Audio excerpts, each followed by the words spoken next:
Confisqués, conversation sur la saisie et la réutilisation des biens mal acquis en Europe.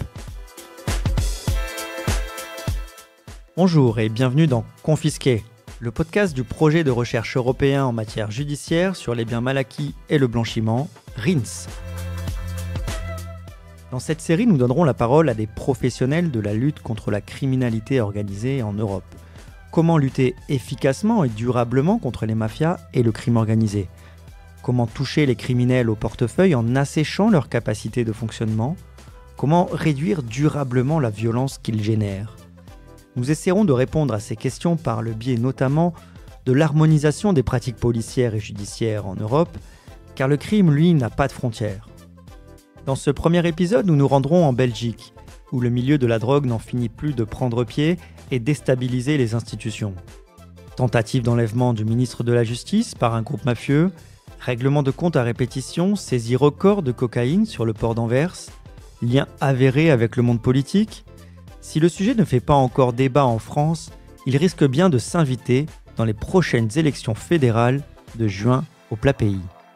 Le 9 janvier 2023, une fillette de 11 ans joue dans le garage d'une maison à Anvers, quand des coups de feu éclatent. Fils d'Aous, 11 ans, décède, touché par des munitions de guerre. La Belgique connaît sa première victime innocente du narcotrafic. Ces tirs d'intimidation sont à attribuer à la Mocro-Mafia, une organisation qui a supplanté les groupes criminels historiques italiens pour inonder l'Europe de cocaïne.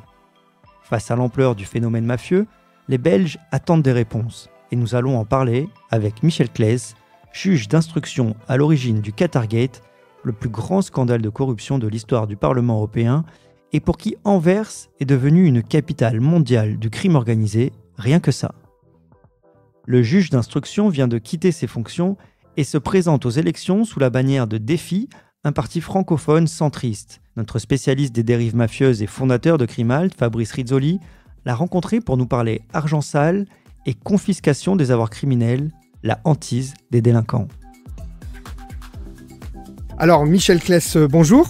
Vous êtes un magistrat qui, depuis des années et des années, avait enquêté sur la grande criminalité, la criminalité économique et financière en Belgique. Vous avez aussi écrit une quinzaine de romans, d'après ce que j'ai vu sur Internet. Aujourd'hui, dans le cadre du projet RINS, qui est un projet européen que je vous ai déjà décrit, on a voulu donner la parole à la Belgique en matière de confiscation. Parce qu'il y avait l'Italie, il y avait la France, mais nous avons un partenaire belge en Belgique et nous estimons aussi qu'en matière d'actualité, avec tout ce qu'on a entendu récemment, il était important qu'on ait la parole d'un spécialiste belge. Dans vos enquêtes, depuis des années et des années, juste comme ça, est-ce que vous pourriez présenter le panorama de la confiscation en Belgique ? Comment ça fonctionne ? C'est une confiscation pénale ? Quels sont un peu les outils que vous avez ou que vous aviez à votre disposition ? Alors là, évidemment, le sujet est extrêmement intéressant. Il y a confiscation et confiscation, si je puis dire.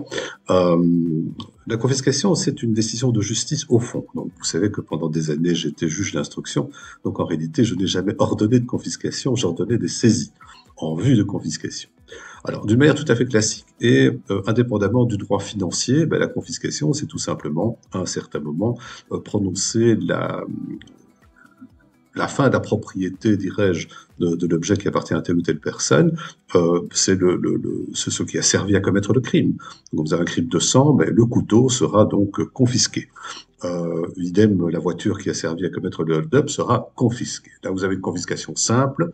L'objet donc a été préalablement mis en procédure. Alors, évidemment, en matière financière, les choses sont un petit peu différentes parce que ce qui précède de la confiscation, en général, quoique la confiscation pourrait être prononcée par un tribunal sans saisie préalable, c'est la saisie.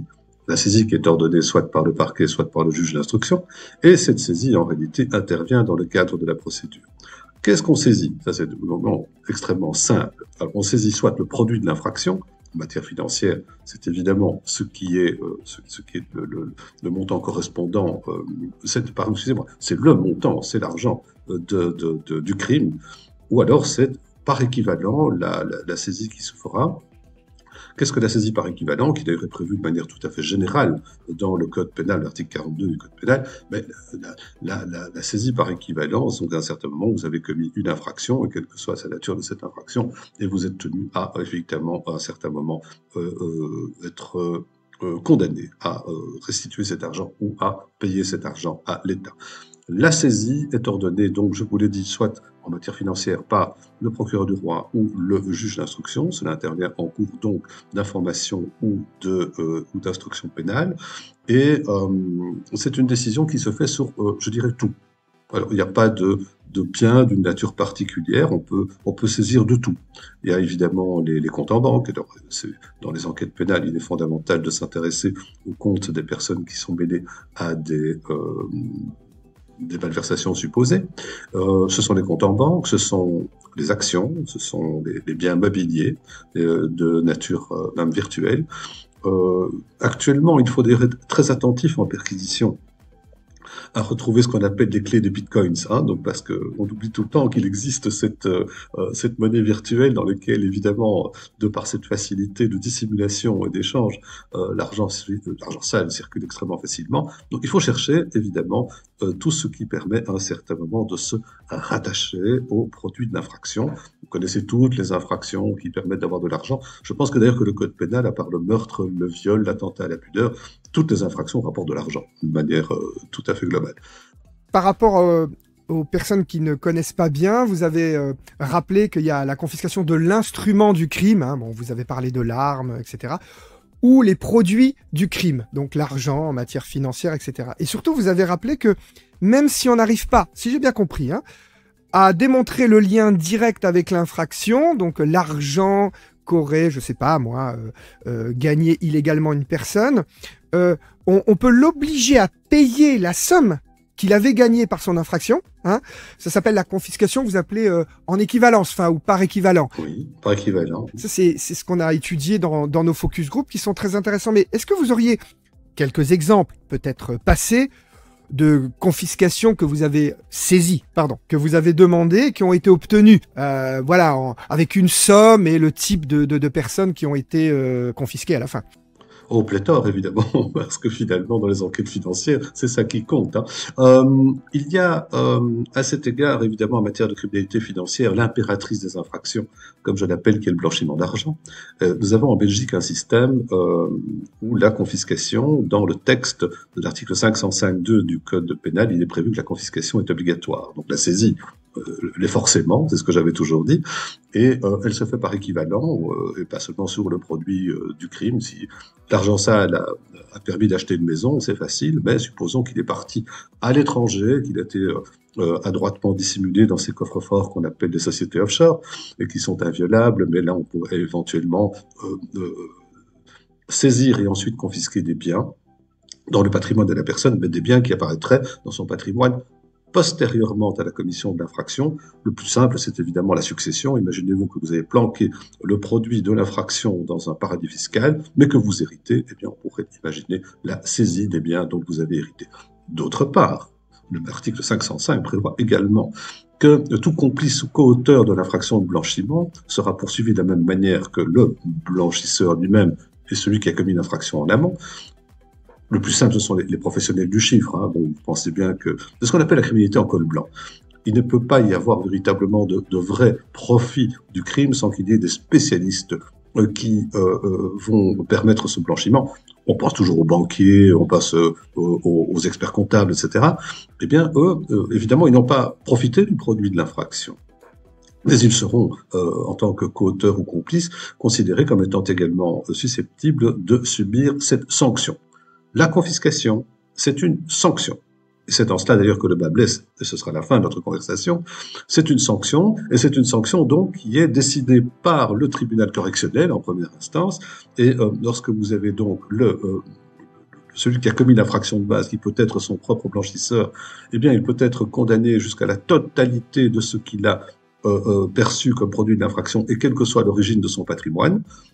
Évidemment, la question sera posée de manière différente par rapport au professionnel qui lui a permis de blanchir organisant des sociétés offshore et en permettant le transfert de l'argent vers celles-ci, alors à partir de ce moment-là, la confiscation étant une sanction sera appréciée par le tribunal qui, de temps en temps, le fera de manière proportionnelle, avec peut-être une certaine constatation que c'est à la baisse.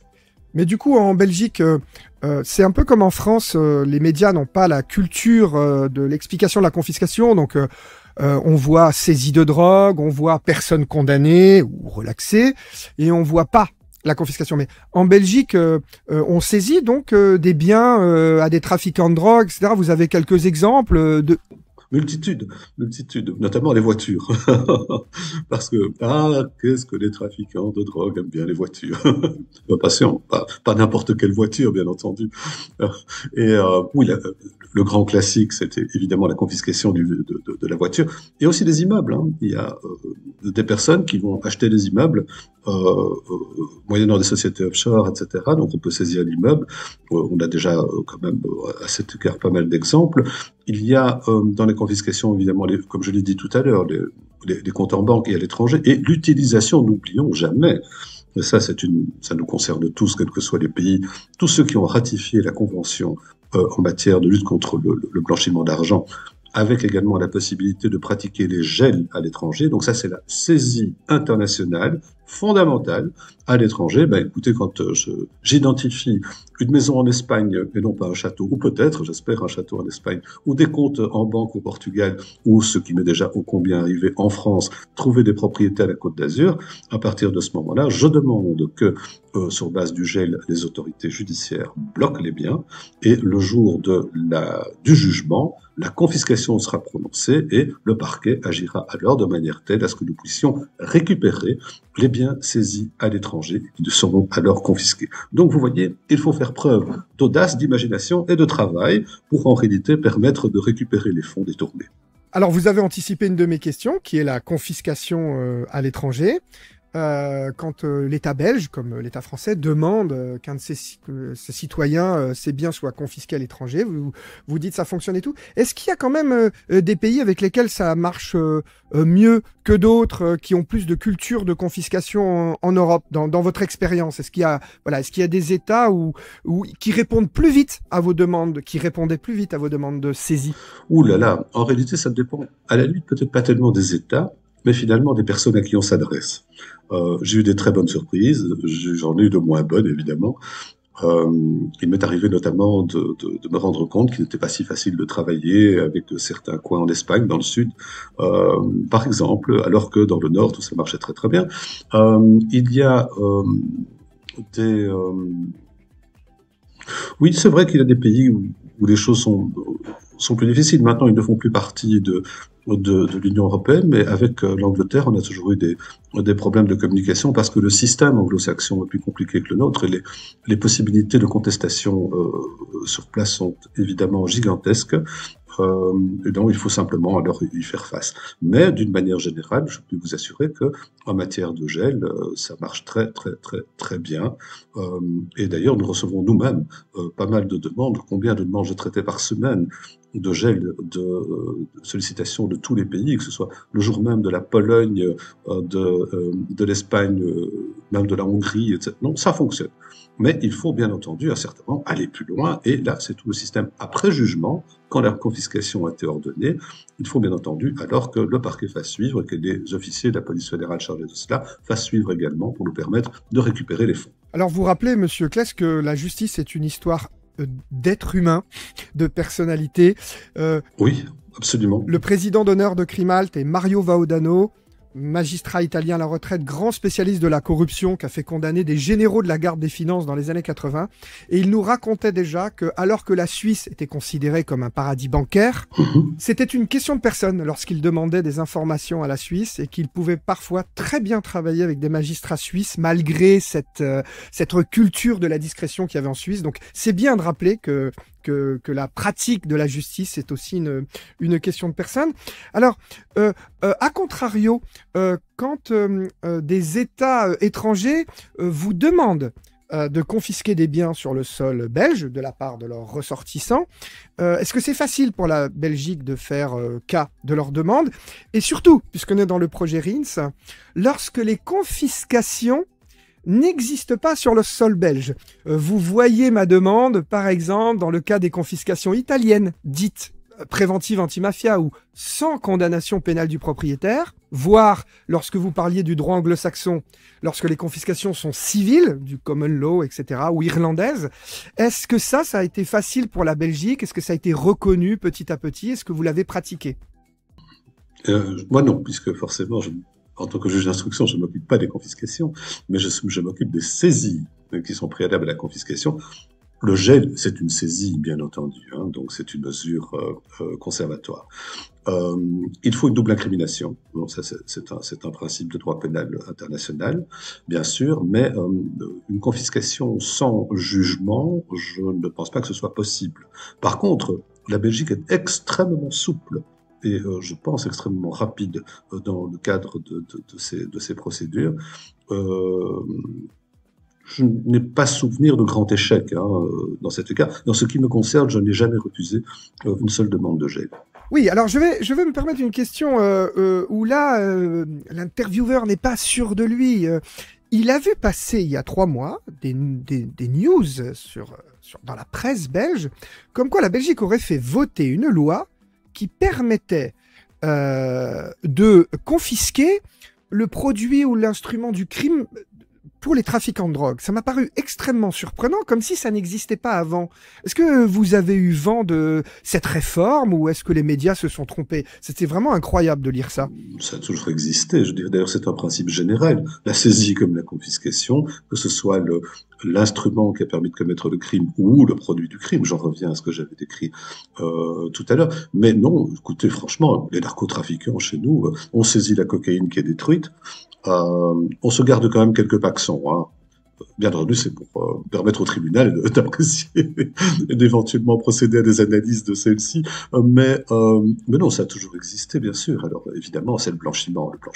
La traite des êtres humains, ce sont 2 lois qui prévoient spécifiquement l'obligation de confiscation et la possibilité de le faire par équivalent. Donc vous voyez que ce sont des choses qui sont quand même organisées depuis tant de temps. Et dans le blanchiment, il n'y a pas de trafic de drogue sans blanchiment. Alors vous voyez, ça fait partie de la richesse de ce projet où nous essaierons de faire des formations à des publics un peu plus larges que des magistrats, y compris des journalistes, etc. Parce qu'il nous semble que la confiscation est assez maltraitée par le monde du journalisme, et c'est normal, ils ne s'y connaissent pas, etc. Et quand vous parliez de confiscation obligatoire en Belgique, nous en sommes très surpris, parce que par exemple en France, où la confiscation a une quinzaine d'années dans son côté systémique, si vous voulez, elle n'est toujours pas obligatoire. Bien que nous ayons fait voter au mois de novembre la confiscation obligatoire cette fois en première lecture à l'Assemblée nationale. Nous avons bon espoir que le Sénat le confirme. Alors, lorsque les biens sont saisis puis confisqués définitivement, la pratique est, si j'ai bien compris, de les vendre, comme en France. Vous avez aussi cette pratique lorsque les biens donc appartiennent par exemple à un citoyen étranger qui est en Belgique, ou lorsque vous demandez la saisie puis la confiscation d'un citoyen belge en Italie ou en Espagne, comme vous disiez. Est-ce que la pratique, c'est bien de vendre et que la moitié du bien revient au territoire où le citoyen belge vivait et l'autre moitié à l'État belge? Oui, ça fait partie des conventions. Ça fait partie, effectivement, je dirais, de cette pratique judiciaire. Quand nous avons saisi 1 million d'euros, c'est 50-50. D'une certaine manière, les États se partagent le butin. Je voudrais aussi préciser une chose, parce que ce qui est important, c'est que nous avons en Belgique un office des saisies et des confiscations. Qui évidemment est un organe administratif judiciaire, une institution, qui va se charger de la gestion des saisies et bien entendu du sort des confiscations, donc, qui va recueillir les produits. Il m'est arrivé dans ma carrière de tomber sur des montants en liquide. D'ailleurs, le même jour, c'était un pur hasard, dans un cadre de blanchiment de trafic de drogue, plus ou moins 6 millions d'euros et plus ou moins 3 millions dans le cadre d'un blanchiment traditionnel de fraude fiscale grave et organisée. On s'est donc retrouvé à la police fédérale avec 10 millions en billets. Vous vous rendez compte, c'est quand même pas mal. Eh bien, il faut le lendemain aller à la banque pour faire le calcul et après ça, déposer ça sur le compte de l'Office central des saisies et des confiscations. Un petit exemple. Autre chose, nous avons également, quand on saisit une voiture, vous savez, la saisie, jusqu'au moment de la confiscation, ça peut prendre des années. Quand vous saisissez une voiture, on la vend. Et donc, le magistrat rend une décision, il dit « je décide de vendre la voiture ». La personne poursuivie, le propriétaire du véhicule, peut à ce moment-là dire « je ne suis pas d'accord » et ce sera tranché par la chambre des mises en accusation. Mais si la voiture est vendue, le produit vient sur le compte, est versé sur le compte de l'Office des saisies et des confiscations, de deux choses l'une, soit la personne est acquittée, on lui restitue l'argent, en tout cas il n'a pas perdu la valeur de son véhicule, soit alors il est condamné et évidemment l'argent tombe dans les recettes de l'État au SPF et Finances. Il y a aussi par rapport à ces gestions, des possibilités de gestion de la saisie de portefeuille titres. Quand on saisit des montants importants, l'Office des saisies et confiscations va gérer le portefeuille titres, parfois même avec l'aide de la personne qui a été saisie. Oui, on essaye quand même de valoriser la valeur des objets saisis et éviter évidemment une perte en cours de procédure. Alors, les biens sont vendus. Ce que vous dites, c'est que l'esprit est que ça rentre dans les caisses de l'État et puis ça profite aux citoyens. Alors, dans le cadre de nos projets de recherche, l'Italie est moteur et comme vous le savez, il y a les biens meubles et les biens immeubles. Alors, les biens immeubles sont revendus parce que l'État italien ne va pas entretenir un yacht. Et même si à un moment, M. Berlusconi voulait donner des Maserati à la police italienne, le service de la police italienne lui a fait remarquer que s'il devait changer ne serait-ce qu'un pneu, voilà. Ils auraient des problèmes pour gérer ces Maserati. Donc, on laisse de côté les biens meubles. Mais par contre, comme vous le savez, les biens immeubles, en gros, n'ont pas le droit d'être revendus en Italie. Ils sont redistribués à la société civile. Voilà, donc c'est un autre projet. Et en Belgique, il existe un projet de loi qui voudrait appliquer en quelque sorte cet esprit de redistribution des biens immeubles confisqués. La France a voté ce dispositif en 2021. Bien sûr, pour l'instant, les biens immeubles peuvent être redistribués. Il n'y a pas une obligation, comme en Italie.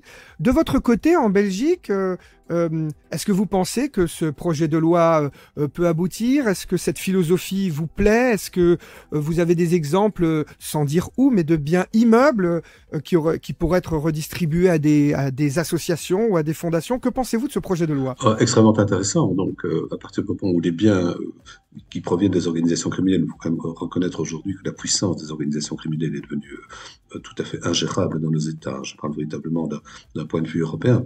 Mais ce serait évidemment extrêmement intéressant, comme nous essayons de faire passer également le fait que l'argent que la justice a permis de récupérer à l'égard de ces organisations criminelles puisse être affecté non pas dans le portefeuille général de l'État, mais bien affecté aux moyens dont la justice a cruellement besoin. Ce sont toute une série de mesures par rapport aux biens saisis qui doivent être envisagées. Par contre, pour moi, il y a une mesure fondamentale qui doit absolument être, et avant toute chose, examinée par le législateur en Belgique, et peut-être d'un point de vue européen, c'est que, pour moi, la confiscation ne doit pas être une sanction, mais une mesure. Quelle est la différence entre les deux? C'est-à-dire que vous poursuivez un grand blanchisseur, vous avez saisi des biens, et la personne décède avant qu'il ne soit déclaré coupable, ce qui pose problème. Par contre, si la confiscation est une mesure, on peut poursuivre au-delà du décès de la personne sa confiscation et donc la vente et au profit de l'État. Ça, pour moi, c'est fondamental.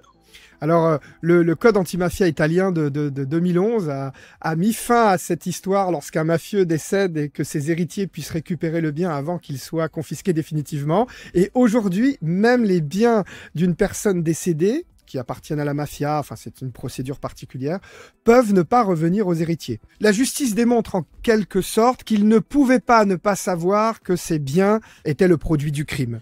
Quelle excellente idée. Donc, c'est un peu compliqué.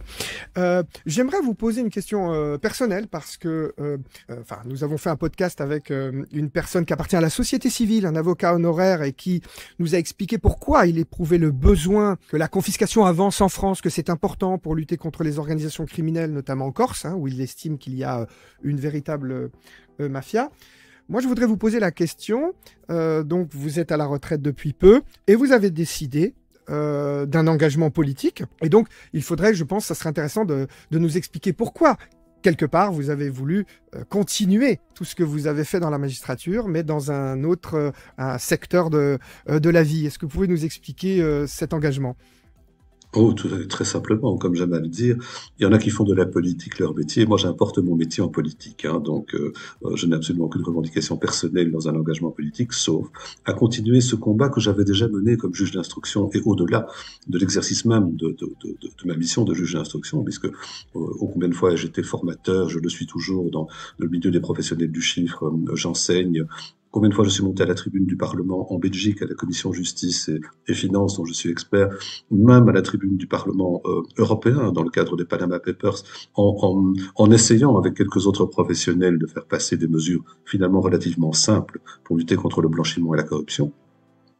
Et bien à partir de ce moment-là, puisque j'ai constaté un cuisant échec, parce qu'après avoir été applaudi par rapport aux mesures que nous préconisions, qu'est-ce qu'il était triste de constater que rien ne recevait le moindre suivi en termes d'action, et bien à partir de ce moment-là, je me suis dit, me voici à la retraite, et on est venu me chercher en disant, est-ce que vous ne pensez pas qu'il serait bien de poursuivre cela, mais alors avec une autre casquette, et aussi la possibilité d'être mieux entendu.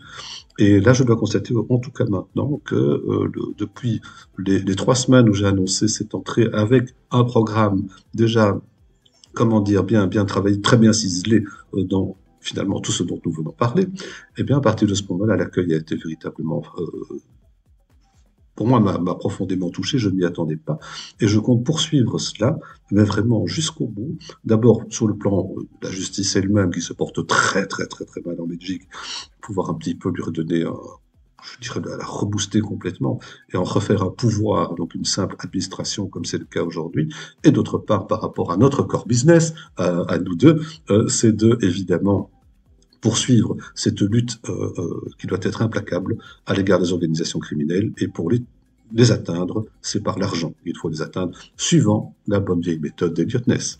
Eh bien, merci beaucoup, Michel Claes. Si vous voulez rajouter quelque chose, si vous avez un message à faire passer particulier, je vous laisse la parole, mais de mon côté, cette interview était très riche. J'ai un message particulier. Effectivement, c'est celui que j'ai préconisé depuis quelque temps, et j'aimerais bien que cela se poursuive. C'est une décision de nature politique européenne qui doit être mise en route. C'est extrêmement urgent.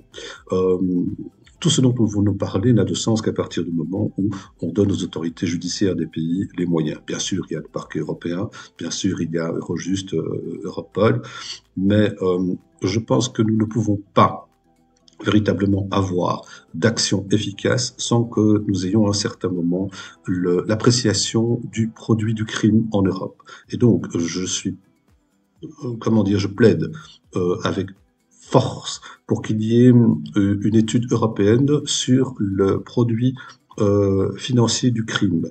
Vous mêlez à ça les narcotrafiquants, la contrefaçon, la cybercriminalité, les atteintes à l'environnement, c'est le 3e produit financier dans le monde des organisations criminelles, toutes les escroqueries, le trafic d'armes, le trafic des êtres humains. Moi, j'étais arrivé à un rapide calcul sur base des appréciations de l'OCDE, du Fonds monétaire, etc. Je me suis penché là-dessus, et avec terreur, nous sommes quelques-uns à considérer qu'on franchit les 1000 milliards par an de produits financiers pour les organisations criminelles en Europe. Imaginez-vous que ce montant d'une année se mélange aux produits des montants des autres années grâce au blanchiment d'argent. Est-ce que nous ne sommes pas tout simplement en train de perdre le contrôle même des éléments, des valeurs fondamentales de notre société? Et on appelle ça la démocratie. Merci beaucoup, Monsieur Claes. Merci à vous. Vous avez écouté le podcast Confisqué, conversation sur la saisie et la réutilisation des biens mal acquis en Europe. Un projet cofinancé par le département Justice de la Commission européenne visant à promouvoir la reconnaissance mutuelle des confiscations dans les pays de l'Union.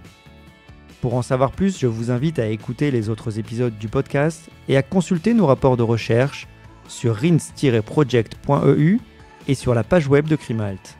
Merci de nous suivre et rendez-vous au prochain épisode.